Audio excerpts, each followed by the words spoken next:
All right, what is up, guys? VV back with another video. That's right. And in today's video, we are going to be doing a little bit of a meta watch style video from all the way over in the east in OP06.5, I guess, technically. We're going to be looking at black yellow Luffy. That was hard for me to get out because I wanted to say Linlin, you know. That's all whenever I say black yellow, Linlin just follows after naturally now, right?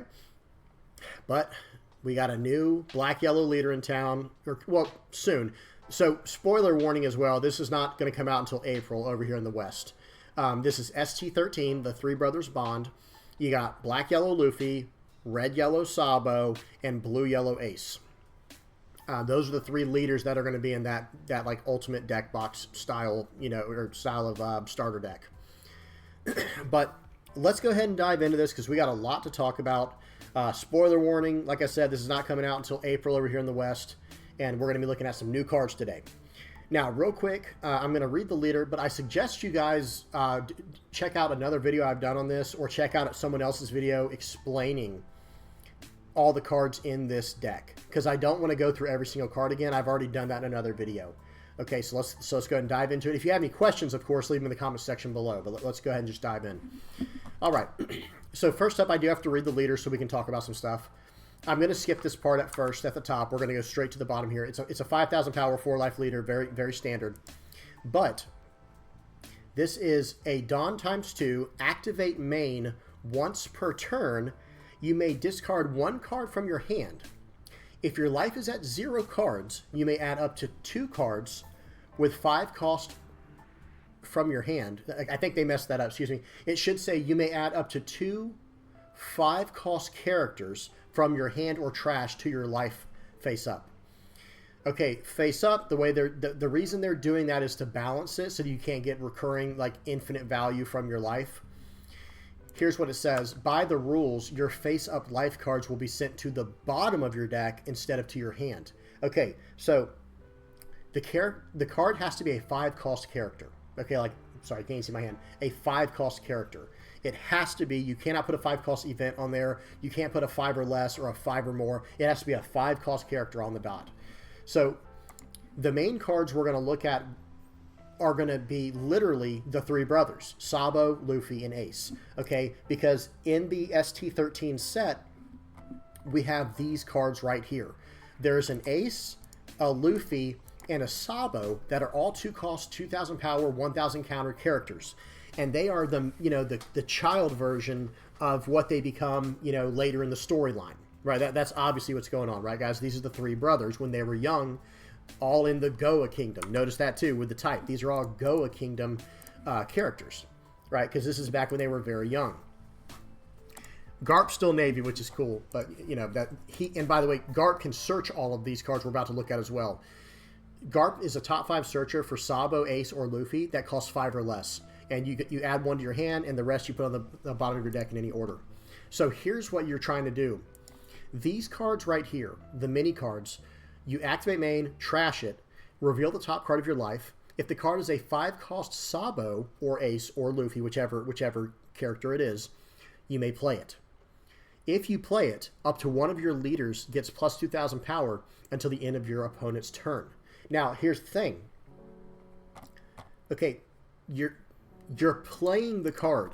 So even if the card is face up in your life, like per your leader's effect, you're not trying to bring it to your hand. See how it says right here? Your face-up life cards will be sent to the bottom of your deck instead of to your hand.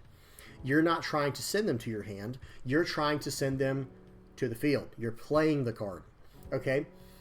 So, in other words, a trigger effect like Shirahoshi, it tries to go to your hand, but the trigger effect resolves first, you know, and it goes through that whole process. I don't know the exact way how to word that, but that's what's going on there. What else? With cards like Smoothie. Cards like Smoothie are the same way, where you're trying to draw a card from your life. Well, it's not going to go to your hand, so it's going to go to the bottom of your deck per this leader's effect, right? And it only applies to your cards, obviously, not your opponent. Okay. So, that's why this leader's effect is the way it is. You're putting these cards, these 5-cost cards, face up in your life. and then you're going to try to get them into play with these little miniature characters. And these little miniature characters, they go a long way, because you're paying 2 costs for this character. Let's do the Luffy one. So you're paying 2 costs for this character, and you're getting this 5 cost 6k into play from your life. Yes, you're losing a life, but you're also gaining power on your leader, so that it's easier to defend your life that you just lost, right? You know, to defend yourself.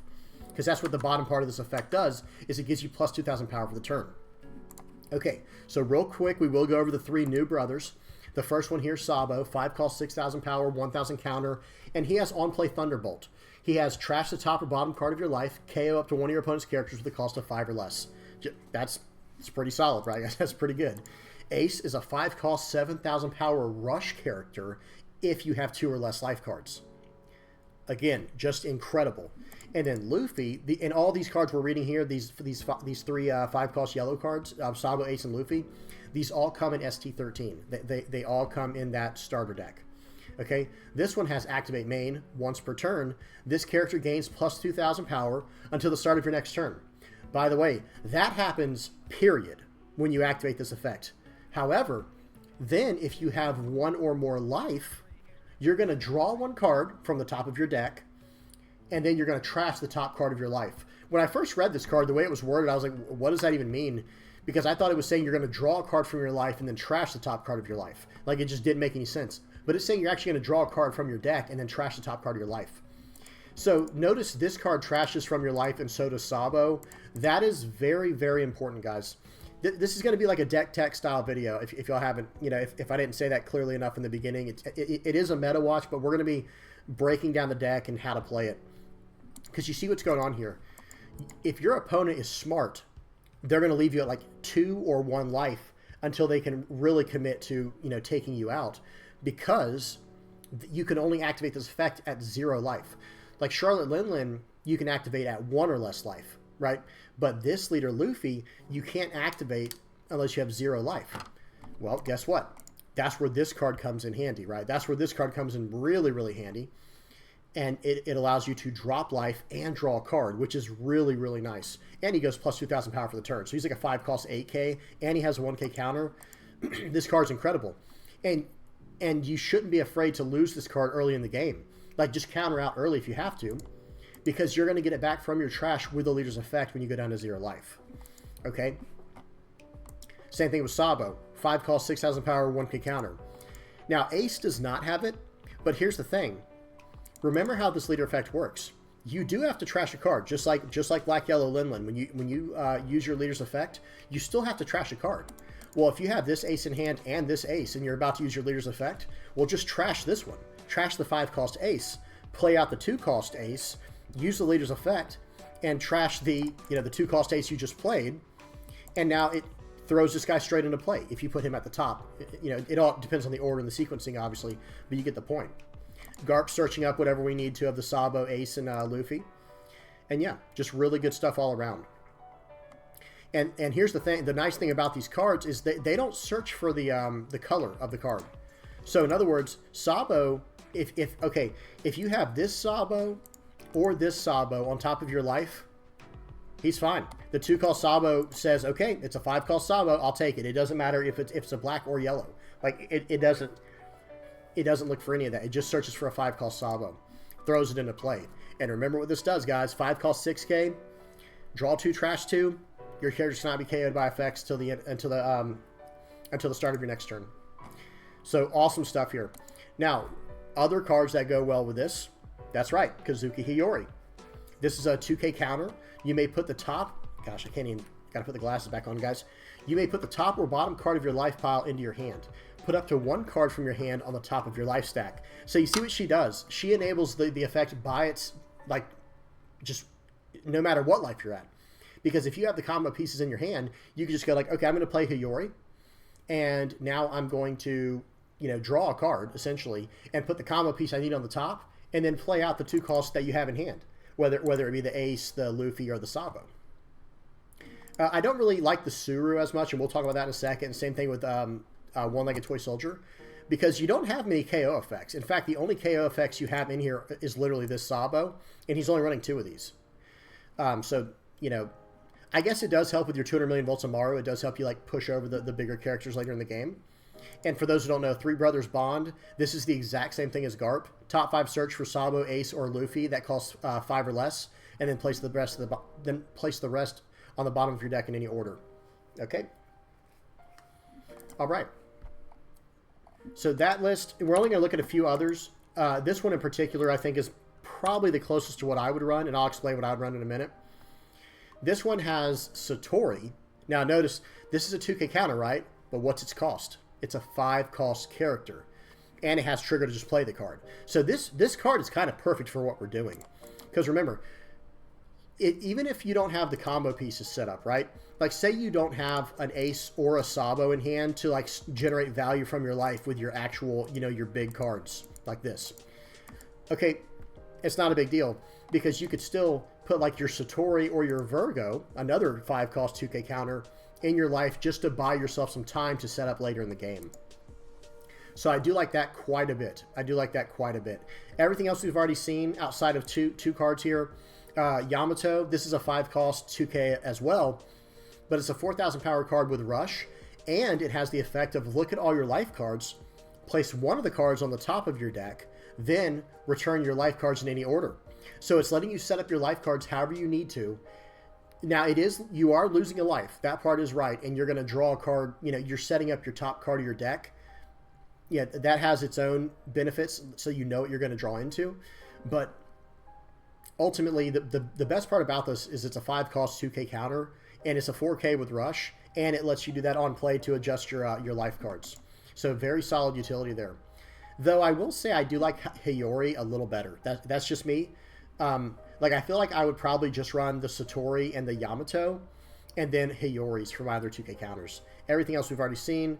Elthor we actually haven't talked about either, in this next card we're going to look at. Elthor is a 1 cost. It's a Radical Beam, but in reverse, right? So give up to one of your leader or character cards plus 2,000 power for this battle. Then if your opponent has 2 or less life, right? Give that card an additional plus 2,000 power. And the trigger is actually Gidatsu. KO up to one of your opponent's characters with a cost equal or less to their life total. So that's just really good. And the last card I want to talk about is Impact. I think this is excellent for what we're trying to do, guys. I think this card is really, really nice.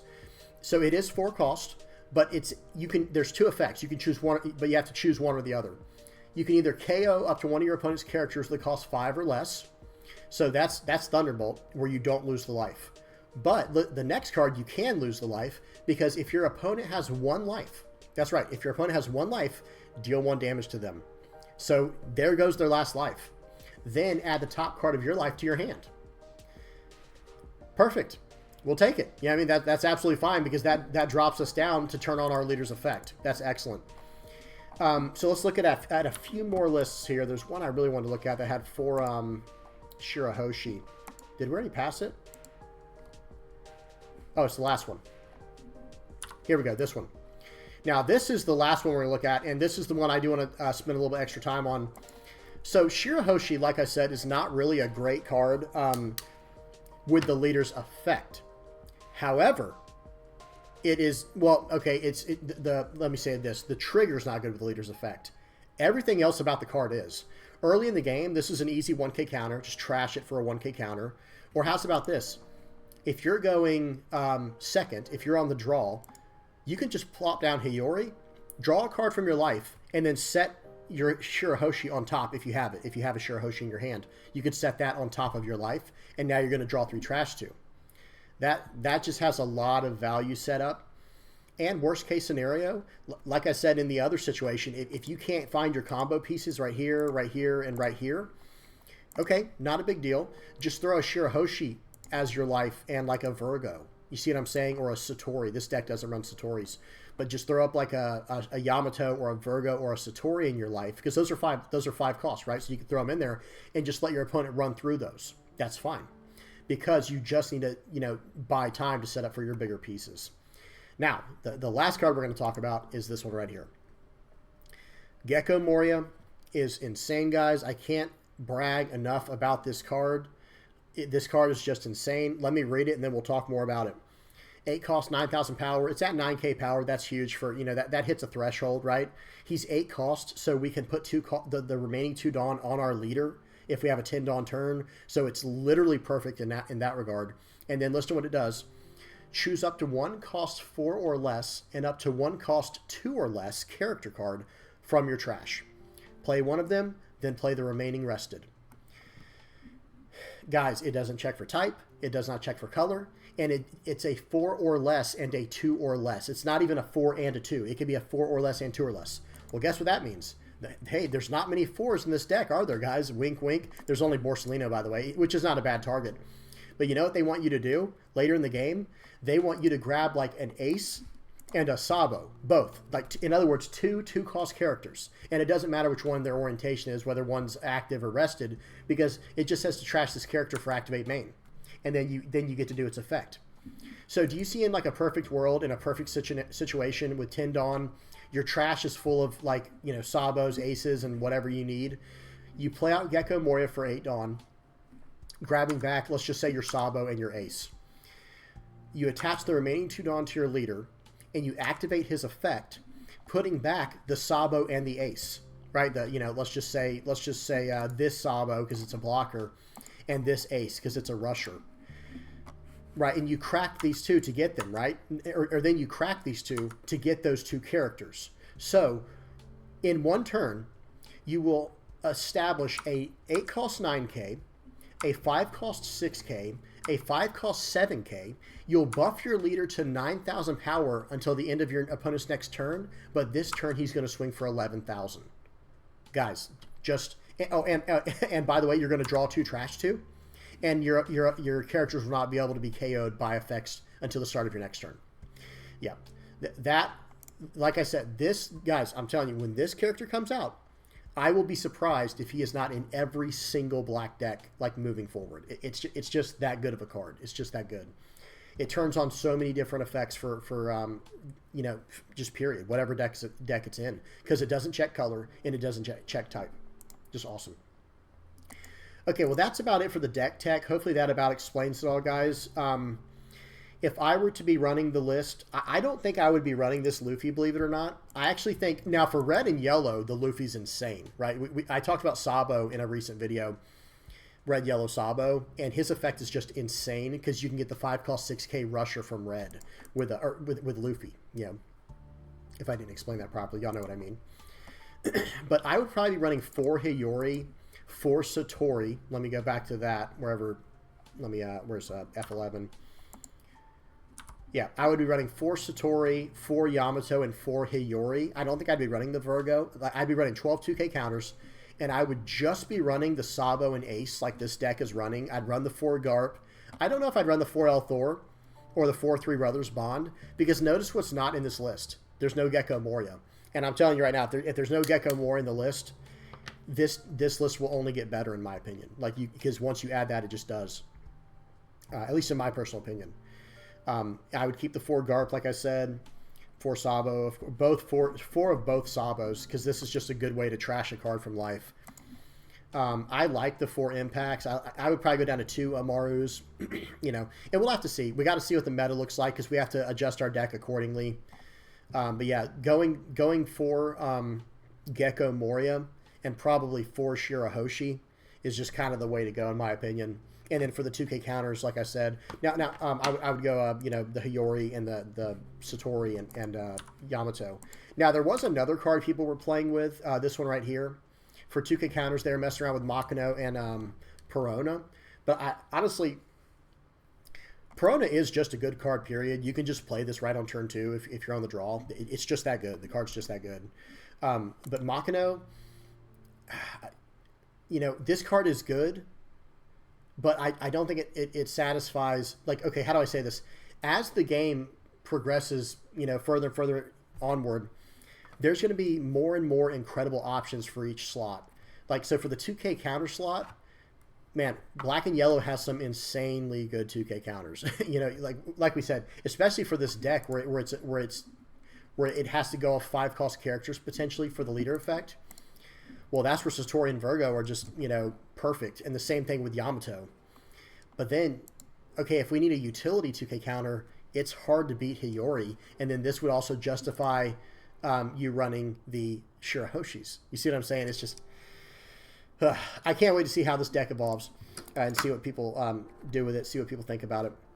Right, guys, that's about it. Just to give my final thoughts on the leader itself, I do think this is probably... I think that... what are they called? Bandai tried to make an improved version of Black Yellow Linlin with this leader. Because think about it for a second. You have to attach Tudon to Linlin and Luffy, right? That's one thing they have in common.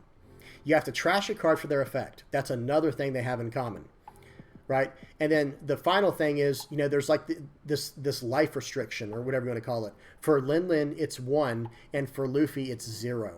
You see how similar they are in that regard? And then with Luffy, they added on an additional stipulation where you can't even have like face-up life cards just go to the bottom of your deck unless you have a way to cheat them into play with these effects we looked at. So in other words, cards like Katakuri, you know, I'm talking about 8-cost Katakuri, that throw cards to your life face up, that's pretty brutal. You know what I mean? That's very brutal unless it's one of your combo pieces you actually need. But imagine they push one of your cards to your life, like, you know, I don't know. I'm just, in my mind, I'm just thinking of like all kinds of different things. Like what if they, how do I say this? If they push a Sabo or an Ace to the top of your life, or even the card you just put into play, like this Sabo or this Ace, if they push that to the top of your life, if you were using your combo piece to get it into play, like this Ace, it's going to be very hard to get it back. You know what I mean? Because you only have so many of these little 2-cost cards. So long story short, I think the deck is very combo-y. I'm not saying it's bad. We've already seen, like look at this, guys. We've already seen, look at this is the first 2 weeks of the deck being out, and I think it's already more successful than Black Yellow Linlin. I'm being facetious, of course, because who knows how big these tournaments were. Like this one was 6-1, which is nice. This one was a flagship, so I'm sure these tournaments were pretty decent. But the deck is clearly doing very well. But I'll just say this, guys. I haven't given up on Black Yellow Linlin just yet. I will be playing this deck. Do not misquote me or misunderstand me, guys. I will absolutely be playing this deck. Have no fear. And I might even try to take it into more of a control route because from what I've seen, I have looked at a few videos online, and it looks like a lot of players are basically trying to make it into some type of aggro list almost, where it's just like, all right, I'm just going to combo all these pieces out. You know, I'm going to get this card of my life, play this out to cheat it in. And from what I've seen very polarizing data on it well, you know, I've watched polarizing games on it where it's like, if that's even the way to say it, where one game, the Black Yellow Luffy player will win.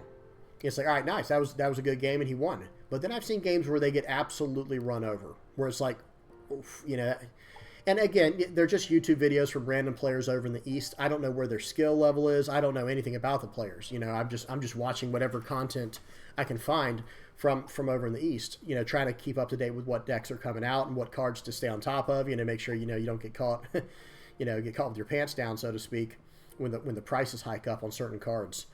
But yeah. But that's about it, guys. I do want to know what y'all have to say. I want to know what y'all think about Black Yellow as a combination. I want to know, do y'all think Luffy is better than Linlin, or do you think Linlin is still better? And then what about with Kairos? What about Black Yellow Kairos coming out in in EB01, some extra set coming out after, even after this Three Brothers set? Because, you know, this, like I said, this is like my baby here, Black Yellow, and I'll play whichever one is best of them because that's like my favorite stuff to play is Black Yellow right now. Blue Black is probably my second favorite, and then Yellow Blue would be my third. But that's just me. I'm just always interested in these combinations, you know, because I feel like they're like the most controlling in the game, and I feel like they're kind of the most skill intensive. And that's not a knock on anyone who doesn't play those decks. I'm just saying I feel like the decks require the highest amount of skill. That too, if you want to talk about that, how high do you think the skill ceiling is going to be on a deck like this with a leader effect as technical as it is? You know, there's a million questions. All right, guys, that's about it. I'm going to leave it there because, like I said, I can just ramble on and on about this all night. And I don't think y'all want to hear all that. But if you do, join the Discord. We talk on there 24/7. So I'll have to leave that in the. It should be under my. If you just click on my profile, my YouTube channel, it should be on there. Right, guys, that's about enough. Tell me what y'all think in the comment section below, please. I really want to hear what y'all have to say about this black yellow leader, what you expect. And please don't forget to like and subscribe. And until next time, guys, peace.